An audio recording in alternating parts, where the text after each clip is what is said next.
Hi കൂട്ടുകാരെ, എൻ്റെ പുതിയ വീഡിയോയിലേക്ക് എല്ലാവർക്കും സ്വാഗതം. അപ്പം ഞാൻ ഇന്ന് കാണിക്കാൻ പോകുന്നത് ഞങ്ങളുടെ വീടിൻ്റെ അടുത്തുള്ള ഒരു തോടാണ്. ഇതാണ് തോട്. ഇവിടെ സ്റ്റെപ്പൊക്കെ ഉണ്ട് ഇരിക്കാനാണെങ്കിലും. ഇവിടെ അടുത്തുള്ളവരൊക്കെ ഇവിടെ ആട്ടോ വന്ന് കുളിക്കുന്നത്. നല്ല രസമാണ്. കുറേ മീനുണ്ട്. വലിയ മീനുകളൊന്നുമല്ല, ചെറിയ പരല് പോലെയുള്ള മീനുകൾ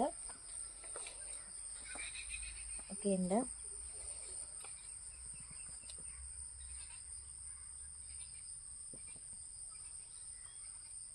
കണ്ടോ, ഇത് നല്ല ലെങ്തി ആയിട്ട് പോകുന്ന ഒരു തോടാട്ടോ.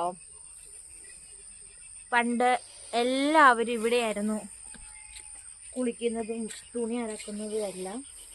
പക്ഷെ ഇപ്പോഴെന്ന് പറഞ്ഞു കഴിഞ്ഞാൽ 1-2 പേരെ വരുന്നുള്ളൂ. ഇതിൻ്റെ സൈഡിൽ കൂടി ഒരു ഇടവഴി പോലെയുണ്ട് നടക്കാനായിട്ട്.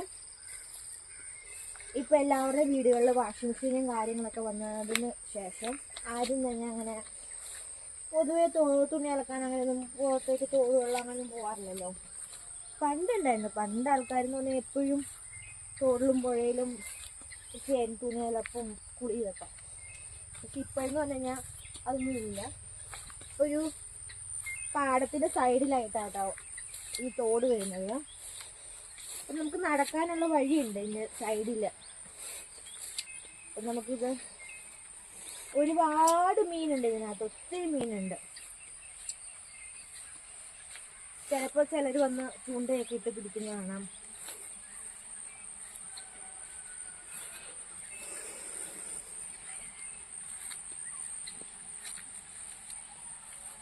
നല്ല വ്യൂ ആട്ടോ.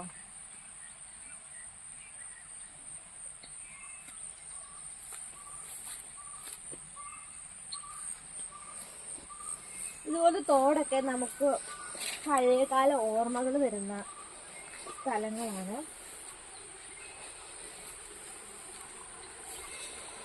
എനിക്ക് തോന്നുന്നു പണ്ടൊക്കെ കുട്ടികളൊക്കെ കുളിച്ചുകൊണ്ടിരുന്നതും എന്തെങ്കിലും കളികളൊക്കെ കളിച്ചുകൊണ്ടിരുന്നതും ഇതുപോലെയുള്ള തോടുകളാണ്. ക്രിക്കറ്റ് കളിയും അല്ലാതെ കൂട്ടുകാരും ഒരു സംഘമായിട്ടൊക്കെയായിരുന്നു പണ്ടൊക്കെ കളിച്ചുകൊണ്ടിരുന്നത്.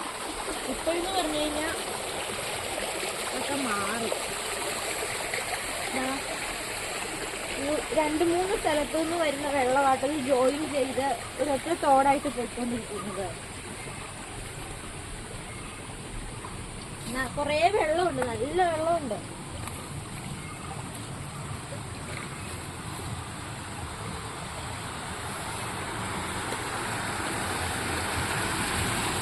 ഇതിന് വേറൊരു തോട് നമുക്ക് കാണാൻ പറ്റും. ഇത് മറ്റേ തോടിനേക്കാളും കുറച്ചും കൂടി വലിപ്പം കൂടിയതാണ്. എൻ്റെ ഹസ്ബൻഡും അവരുടെ കൂട്ടുകാരൊക്കെ ചെറുപ്പത്തിൽ പണ്ട് കളിച്ചുകൊണ്ടിരുന്നതും നീന്തിയതും ഒക്കെ ഈ തോട്ടിലായിരുന്നു. പക്ഷെ ഇപ്പം വെള്ളം കുറഞ്ഞു.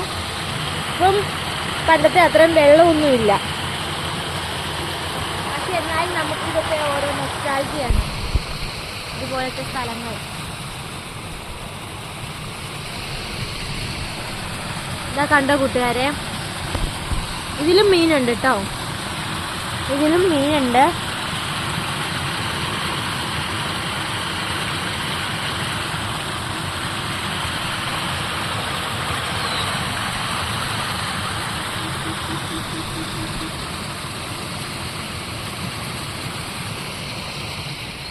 നിങ്ങളുടെ അവിടെയും ഇതുപോലത്തെ തോടുകളൊക്കെ ഉണ്ടോന്ന് പറയണേ.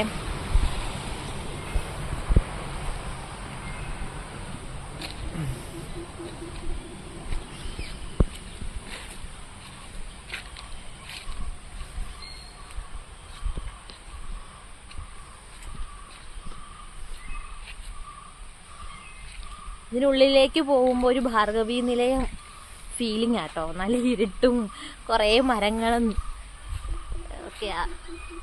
അപ്പം ഇതൊക്കെ ഒരു പ്രത്യേക ഓർമ്മകളാണ് എല്ലാവർക്കും. ഈ പ്രകൃതി കാണാനും അത് എൻജോയ് ചെയ്യാനും ആസ്വദിക്കാനും ഒക്കെ ഇഷ്ടമുള്ളവർക്ക് ഇതുപോലത്തെ സ്ഥലങ്ങളൊക്കെ കാണുമ്പം പഴയ ഓർമ്മകളും കാണാനും ഒക്കെ തോന്നും. എനിക്ക് പൊതുവെ ഇതുപോലത്തെ നേച്ചറൊക്കെ ആസ്വദിക്കാൻ ഇഷ്ടമുള്ള ഒരാളാണ് ഞാൻ. അതുകൊണ്ട് തന്നെ എപ്പോഴും ഇതുപോലെ സ്ഥലങ്ങൾ ഞാൻ ചൂസ് ചെയ്യാറുണ്ട്.